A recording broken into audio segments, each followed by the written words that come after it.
नमस्कार, आप देख रहे हैं 4 PM और मैं हूं अभिषेक मिश्रा। देखिए, बिहार की पूर्व मुख्यमंत्री राबड़ी देवी के 10 सर्कुलर रोड के बंगले को लेकर बड़ा बवाल है। बिहार की पूर्व सीएम राबड़ी देवी को बंगला खाली करने का नोटिस मिला और इसको लेकर बिहार की राजनीति में एक तरह से भूचाल आ गया। आरजेडी आक्रामक हो गई। आरजेडी ने सवालों की झड़ी लगा दी सरकार से और फिर आरजेडी ने यह भी पूछ लिया कि भाई देवेश चंद्र ठाकुर किस हैसियत से, संजय झा क्यों, और तमाम कई और नाम आरजेडी की लिस्ट में कि भाई ये लोग क्यों सरकारी बंगले में रह रहे हैं। और आरजेडी के विरोध का ये असर हुआ कि सरकार को अपना एक बड़ा फैसला वापस लेना पड़ा।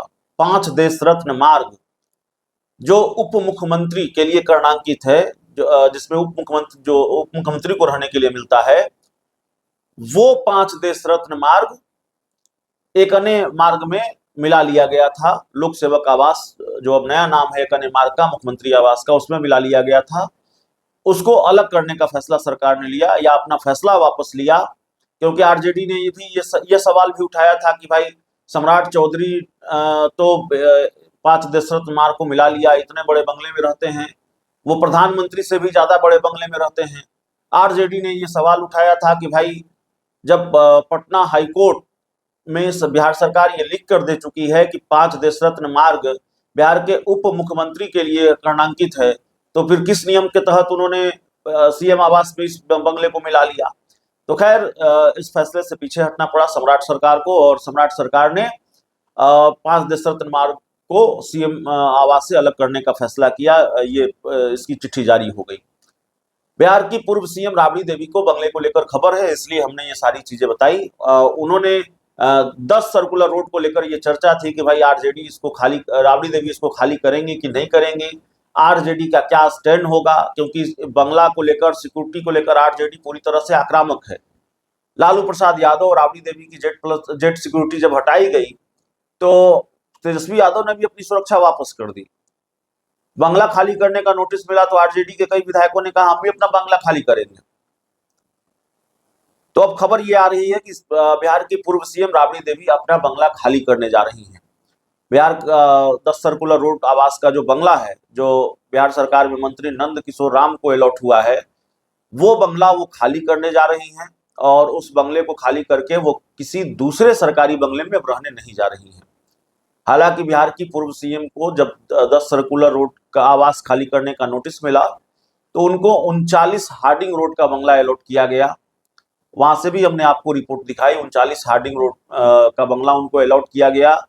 लेकिन अब राबड़ी देवी 39 हार्डिंग रोड के बंगले में नहीं जाएगी। हालांकि उस बंगले को सजाया गया, संवारा गया, रंग रोगन का काम चल रहा था। उस बंगले में जाकर हमने यह भी देखा, वहां से हमने आपको रिपोर्ट भी दिखाई। लेकिन अब राबड़ी देवी कौटिल्य नगर स्थित अपने आवास में जाएगी और उन्होंने इस आवास का मुआयना भी किया है। वो कल देखने गई थी कि या कल परसों लगातार वो देखने गई थी कि भाई क्या काम चल रहा है, कितना काम हुआ है, जो जानकारी हमारे पास है।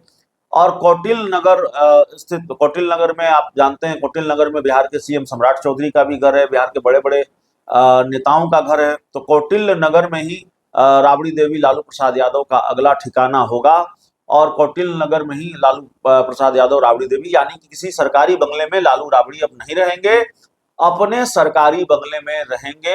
ये बात अब तकरीबन तय नजर आ रही है। तो बंगले को लेकर इतना बवाल हुआ और राबड़ी देवी को प्रशासन की तरफ से 15 दिनों का नोटिस मिला और खबर आ रही है कि अब राबड़ी देवी ये बंगला खाली करने को तैयार हो गई हैं और ये बंगला वो खाली करने जा रही हैं। संभवतः 2, 4, 5 दिनों में राबड़ी देवी अपने बंगले को खाली करके और कौटिल्य नगर स्थित अपने आवास में शिफ्ट हो जाएं। सवाल ये है कि बंगला तो राबड़ी देवी का खाली हो जाएगा, लेकिन बंगले को लेकर जो सियासत बिहार में हो रही है, बंगले को लेकर जो बिहार की राजनीति का पारा चढ़ा हुआ है, क्या वो नरम पड़ जाएगा, क्या उसकी गर्माहट, क्या उसकी तपिश ठंडी पड़ जाएगी, यह भी अपने आप में बड़ा सवाल है। तो देखिए आगे आगे क्या होता है। इस पूरी रिपोर्ट में इतना ही। बहुत बहुत धन्यवाद।